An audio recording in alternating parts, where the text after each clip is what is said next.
We love unique things, right? Hello friends, today I am going to share a very short and very useful tip which is applicable in Office 365 Excel, that is the latest version of Excel, and in Google Spreadsheet. This tip is not applicable in previous version of Excel. So the tip is, how do you get the unique list from the main list? For example, I have a field called category here, and where furniture are listed twice at the very beginning. When you have office supplies, then again furniture comes, then office supply. So, and if I want to get the unique list, how can I do it quickly? That too with the help of formula. This is what we are going to learn. So let us write formula equal to unique. Okay, and it is asking me to select the range.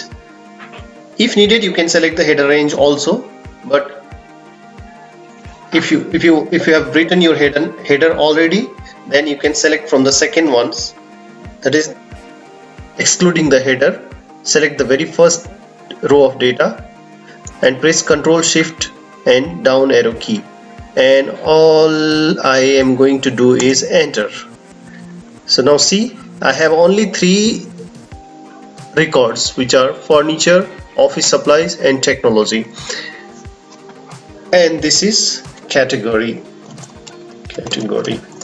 Okay, next I have one more example.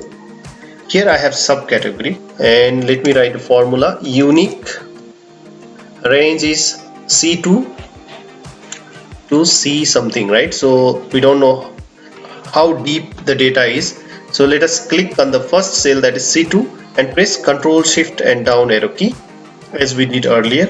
You can either directly enter, or you can close the bracket and enter. I'm entering directly, and I'm getting bookcases, chair, labels, tables, storage, furnishings, arts, phones, binders, appliances. These are coming in this order.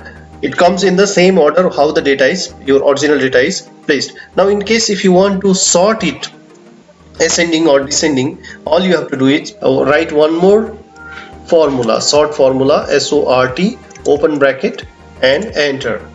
This sorts in ascending order. If you want to sort this in descending order, then you have to supply one more. Okay, sort column is 1 because we have only one column. Is ascending? No, it's false. You have to give 0. Okay, so this is how it works.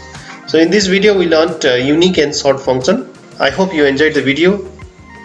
This is Rudra Sharma signing off until we meet in next video, that is next week. Thank you. Have a great day.